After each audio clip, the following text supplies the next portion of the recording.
In school, we were taught you must use ice when you have acute injuries because there's blood flow, there's swelling, and you want to reduce inflammation. Sounds logical. Everyone knows it's true.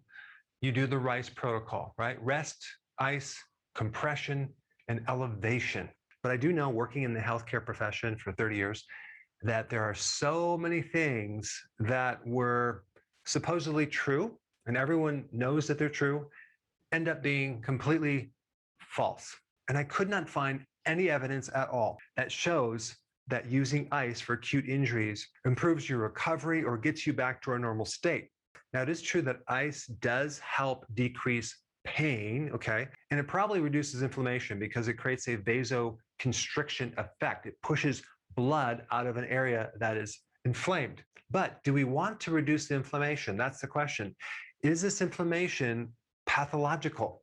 Is it a negative thing that we need to get rid of?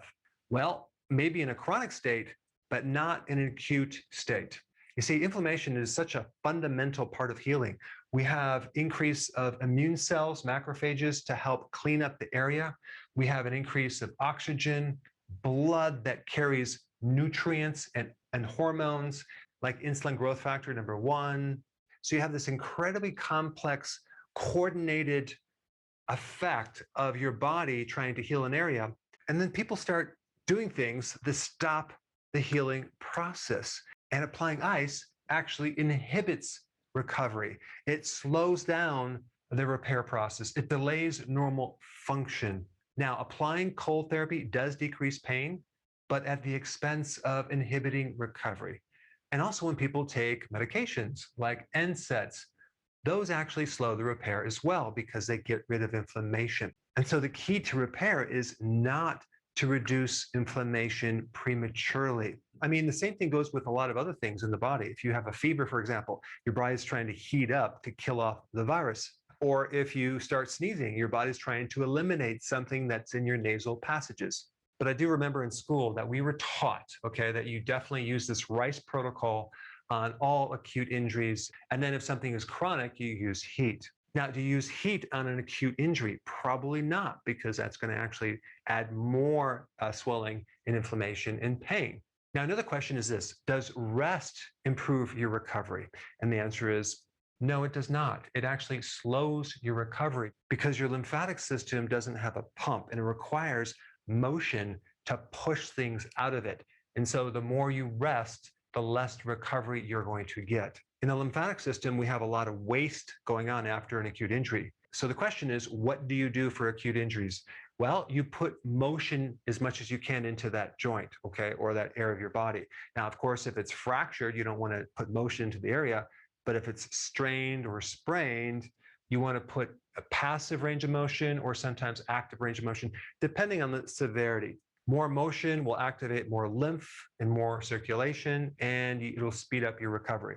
All right, number 2, a really good therapy is infrared therapy. This is just putting a light into a certain body area. And this has been proven to increase the recovery of an injury and dramatically decrease pain as well. Now, I want to skip to number 4, okay? Vitamin D. Vitamin D is a natural thing that can greatly support your immune system. And if you have any inflammation at all or pain, I would recommend a higher dosage of vitamin D, like 40,000 IUs, probably every day for maybe a whole week. And you will find out very quickly that you'll shorten the recovery time. Now, this is what I want to talk about right now. Manual therapy, opposite side. Now, what does that mean? Manual therapy, opposite side. This is a very interesting technique. It's counterintuitive. I used it in the practice for many years. I trained doctors to use it. So basically, if you injure your right ankle, for example, you would use manual therapy on your left ankle. You always work on the opposite side. Now, at first, it sounds kind of weird, and you're like, well, that's not going to do anything. But go ahead and try it. You will find it will work. All the nerves on the right side of the body are connected to the left side of the body through the spinal column.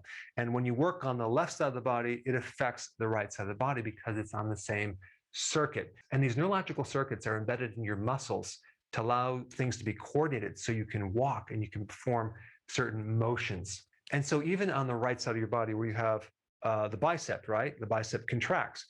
In order for this to contract, the opposite muscle needs to be inhibited, right?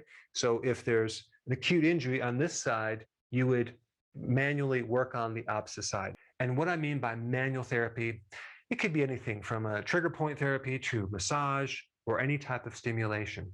But the next time you injure yourself, you need to try this out to see for yourself. Because even if you were using a hammer, right, and you hit your thumb on the left side and you started to massage the right thumb, you would notice a dramatic decrease in pain, okay? So just remember, anytime you hurt on one side of the body, stimulate the exact opposite mirror image side. Now, it also works in another way, okay? So if your back is hurting, okay, you can also work on the front part of the abdominal area right here. Now, the next most important video for you to watch, since we're talking about pain, is on referral pain. Okay, this is a very important video. If you haven't seen it, I put it up right here. Check it out.